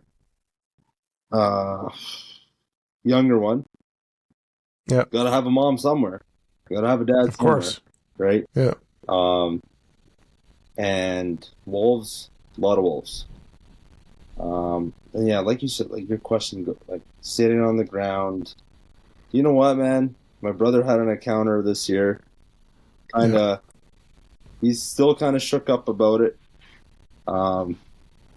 He had that cougar that came into about 15 feet, said he could not hear nothing. Yeah, I've been there before. He did not hear anything, he said. He's like, I just look up, all I seen was a tail, Yeah. and this thing starts walking kind of in front of, behind a spruce, right in Yeah. front of him, and he was like, man, like he was close to shooting, like he was, and you know what? As an older brother, I wish he would have shot like that. That 15 feet is close, right? Absolutely, it's close. For him to have that like to not pull the trigger, that's, I don't know. I wouldn't have done it because that's too close for comfort for me. Like that's really close. Oh yeah, yeah. But yeah, luckily he took off, came back again, crossed the cut line, stood there. It's about 20 yards, looking right at him, starts kind of walking towards him, and I remember him calling me. I'm at work. Yeah. And he's like, "Oh, I got this cougar. Oh, it's right. Oh," and then I'm like, just freaking shoot up in the air, like make sure it freaking goes away. It's either kill it or scare it off, right? Yeah. And especially like if it ran away and came back, like it's walking towards them, like this thing doesn't care. And it was a big male, and usually those males, they're not weaker, they're just a little bit slower than the younger guys, a little bit bigger. Like it's, it gets a little bit harder for them to chase a deer or to kill something just because of their age and whatnot. So, they're looking for something easy, and a guy sitting on the ground blind like me, or just on a log, or, you know what I mean? Like they're hunting us, and we're hunting Absolutely. deer, and they're hunting deer and us, right? Yeah. They're just hunting for food. So yeah, like it was a scary year for sure. A lot of predators. I've never really agreed with treeing a cat and hunting it that way, but after seeing what I've heard from my brothers, and now we have them on trail camera, like that cougar took off, came back an hour later, like, you know what I mean, right on camera, like, and he was already out of there, thank God. But for it to come back, like it doesn't care, right? Well, and they kill a deer about probably 3 deer every 2 weeks. Yeah, so that's right. That adds up fast. Yeah. So you know what? Yeah. My take on that did change. I didn't really agree with dogs kind of treeing up a cat and whatever, but it is you can't hunt them no other way, realistically.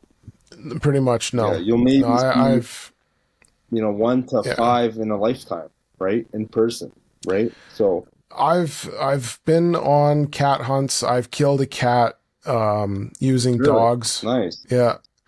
And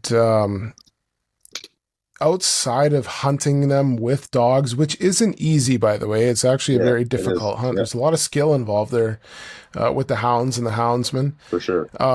But outside of that, I think I've only ever seen 2 in my life. Yeah. Yeah, man, right. And I've been hunting long enough that a guy should see more. Exactly. Yeah. Like we probably, they've probably seen us freaking 100 times before we even seen one, right? Yeah. Oh, definitely. Right? Yeah. So, and that's I mean, the second of the 2 encounters I had, I was sitting in a ground blind, bent over to grab a sandwich out of my bag and quietly unwrapping it while I'm bent down in the blind. And then as I take a bite and sit up, there's one sitting there staring into my blind. Was it that video? Yeah, it was that video. And at the time, I reached for the camera instead of the gun, and I got a little clip of it running away, and it was a big one. And we knew other guys that hunted in that area, and we weren't the only people that had seen the cat, right? So other guys had been too. And but outside of hunting them with dogs, they're pretty much impossible. To track, and then impossible to kill, right? Yeah. And it's like we talked about earlier with hunting bears over bait. Like if you're going to go out and you want to shoot elk and moose and deer, you have to do something about the bears, the cougars, and the wolves, or even the coyotes to that extent, and keep it so that you have a proper balance in the ecosystem. Yep. Because we've seen it before where all of a sudden you get too many predators, all of your deer die, right? Oh, That's God. just the way that it goes. Exactly. I mean, look at Yellowstone Park and the wolves, right? The wolves have completely taken over and the elk have taken a beating. And that's just the way that that goes. And as long as people keep prioritizing predators and acting like there's something mystical about wolves and grizzly bears and that you can't touch them or hunt them in a lot of these different places, then you're just going to see the same thing happen over and over again. Exactly. Just because it's a park doesn't mean it, doesn't need conservation, right? Absolutely. And I strongly feel like Alberta needs to have some sort of a grizzly bear hunting season. And even though we don't, I did a podcast on this a while back, and at the time there was more grizzly bears being killed by Fish and Wildlife that were deemed problem bears than what were killed accidentally or poached or hit by vehicles. Like, there is bears that get shot every single year. You just don't hear about it because it's not hunters that are doing it. Yeah. Right. Yeah. Well, no, I agree. I think there should be a for sure season for them. Limited tag, whatever just something, man. Because like I said, Billy's grandpa, he's there all the time. Like, he's in the bush for months. He sees a lot of grizzlies. Sure. Right? We've seen more and more grizzly bears in the spots that we used to. We see them more frequently, higher volume. Areas we've never seen them before, we're starting to see them. The fact that the province thinks that there's this tiny number of grizzly bears is absurd. Yeah. When in reality, there's a lot more. And I was listening to another podcast the other day, and somebody was talking to a bear specialist, and he said that it's actually very, very difficult for them to do population surveys because the bears don't stay in the same spot for very long. Okay. Right? That's cool. So they can't even accurately assess the number of bears. Okay. You think about it, I think, is it Mount Robson is like a grizzly bear hotspot in British Columbia. And that's so close to the Alberta border. Those bears are back and forth from BC to Alberta so often that you can't confirm how many bears are here. Yeah. They have such a huge home range that in the good times of the year, they can be pretty far into Alberta. I mean, think about, we're in Alberta and up by Grand Prairie, people see them running through farmers' fields every year. Yeah. Well, right? And that's not somewhere... I've heard of grizzlies. That's not somewhere you typically see them. 45 minutes from Edmonton. Yeah, right? Yeah, I know. And yet there's not very many of them, and they're still endangered. And that's, to me, it's just the problem is you got too many wildlife activist groups that think that grizzly bears are magical bears, and that by killing one, you're doing the world some terrible disservice. And when in reality, more of them need to get shot, and it needs to create a balance again that just isn't there anymore. Like, I think Canada's just forgetting that hunting is conservation for animals. Like, we're preserving, animals and other animals. Got to kill this one to save this one. You know what I mean? Oh yeah, yeah. Like, I don't know. That's a tough one because you got the one side, magical bears. You got the other side, there's not enough bears. And there's actual, facts of, okay, like you got, let's say you have 400,000 hunters in Alberta. Let's make it easy, 500,000, right? Yeah. And if every single one on the, let's say the survey, let's say they threw that in the harvest survey. Have you seen a black or a grizzly bear story? And sure, but they don't care. You'd have no. Somebody, then you just say yup. How many? 5, 1, 3. You know what I mean? What zone? Where? Right? Yeah. Exactly. Like, they're doing those surveys for deer and stuff. Why don't they do them for grizzlies? Yeah, I know. Like, I think that would be a great thing to add. And a lot of people would lie.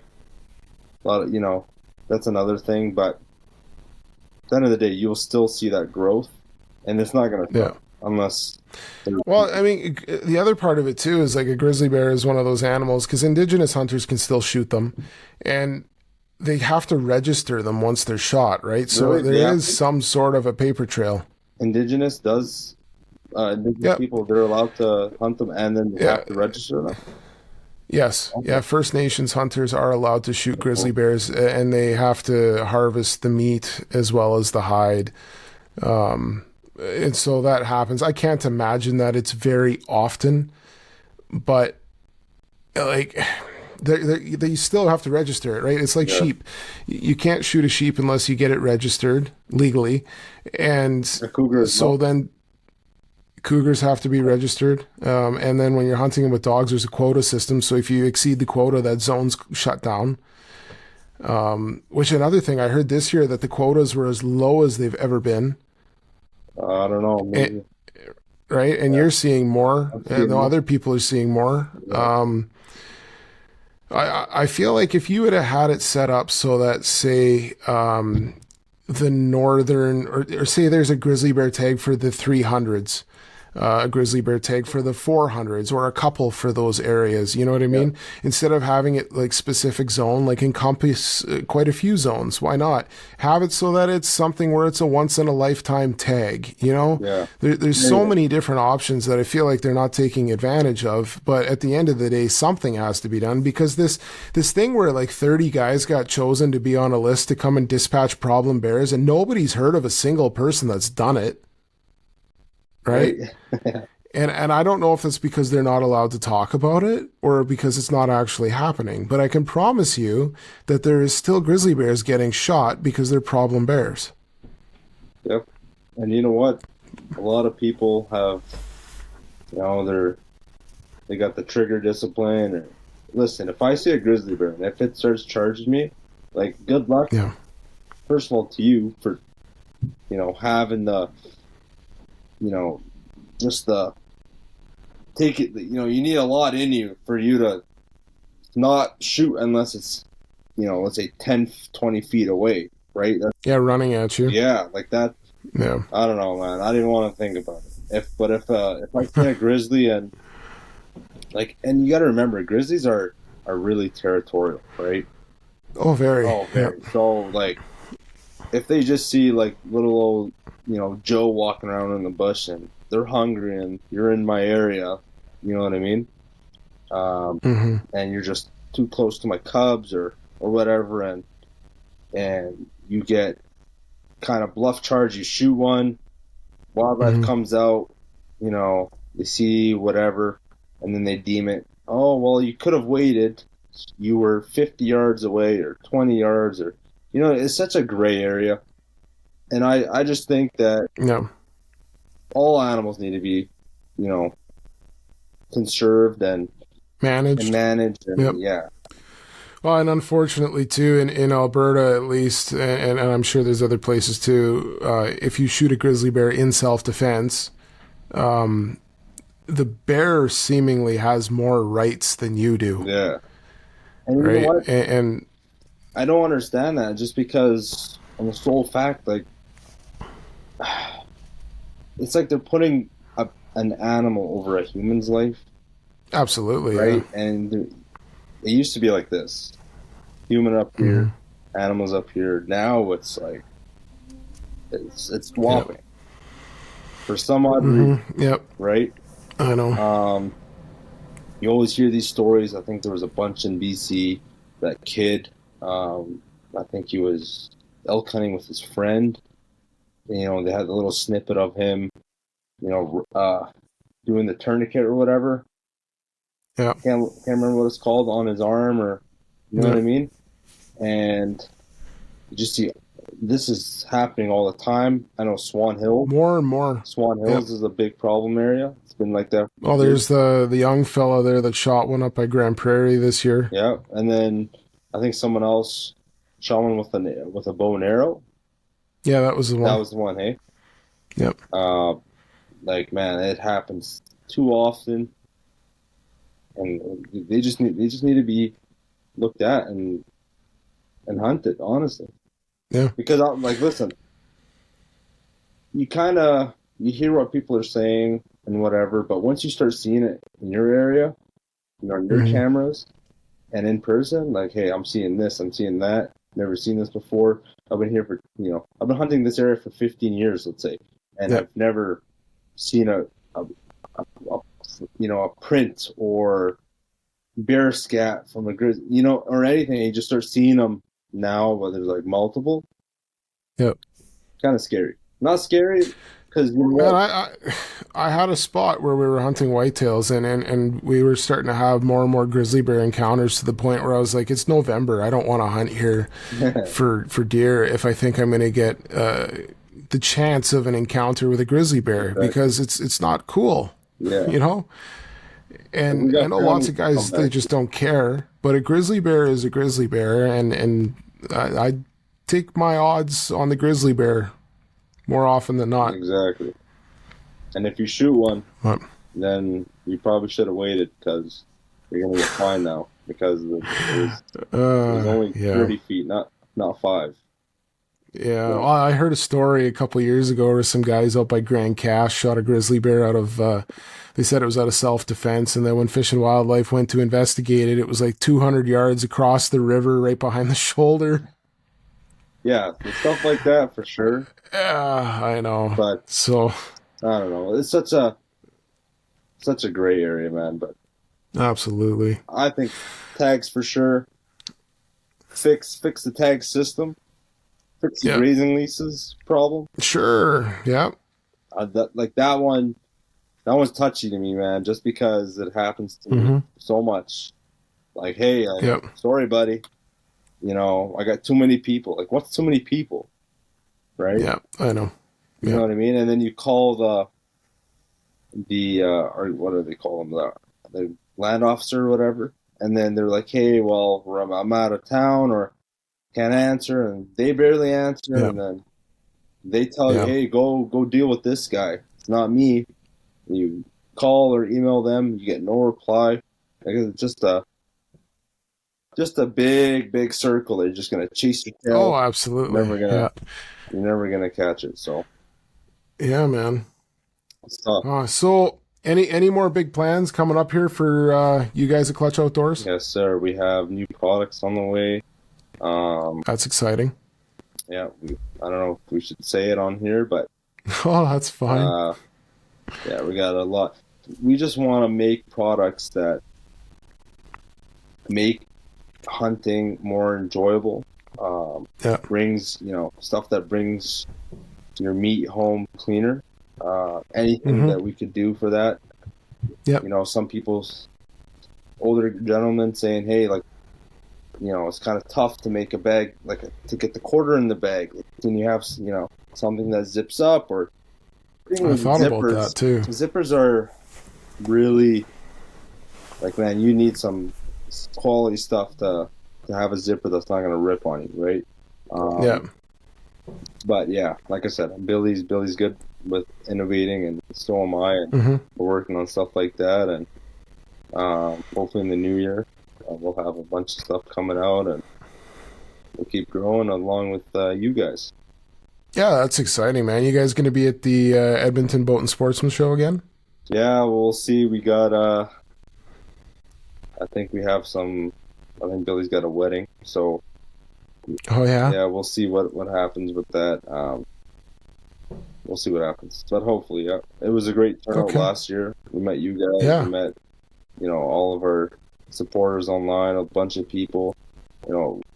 We love doing it for one reason only. Like, we just love seeing people's success.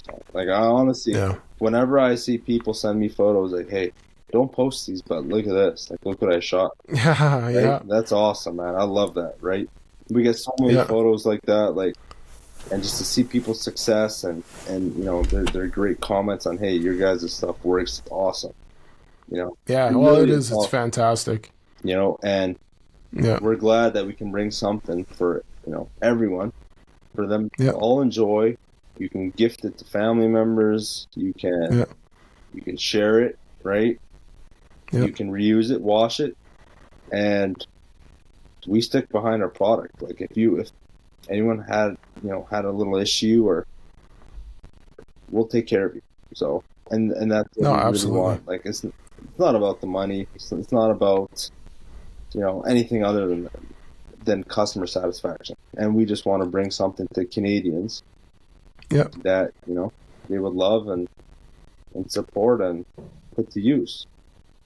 No, for sure. It comes, like just looking at your guys' the way that you handle your product and your customer service. It's a passion. It shows. It shows in the product that you guys are passionate about the product that you've come out with. I know I have thoroughly used out my toque from this year. Awesome. I want to get a couple more colors of that. The knife has come to an incredible amount of use. It comes in handy all the time. The replaceable blades is awesome to have. And then the game bags themselves, like I said, you can wash them after you're done, throw them back in the pack. They're good for the next animal. It's fantastic. Everybody listening should make sure they go and get in on the Christmas giveaways. Go buy a set, try them yourself. Like, they're fantastic. Use the code SLAGGER. You get a little bit of money off. Yeah. And but Mo, thank you so much for doing this. I'm glad that we got to sit down and talk hunting together. I know it's been overdue, and I'm looking forward to the next time we get to do it. Thank you, Tyler, man. Appreciate you having me on here. And everyone go follow On the Blood Trail as well. And Yeah, man. his family page, KLTCH Outdoors. Yeah.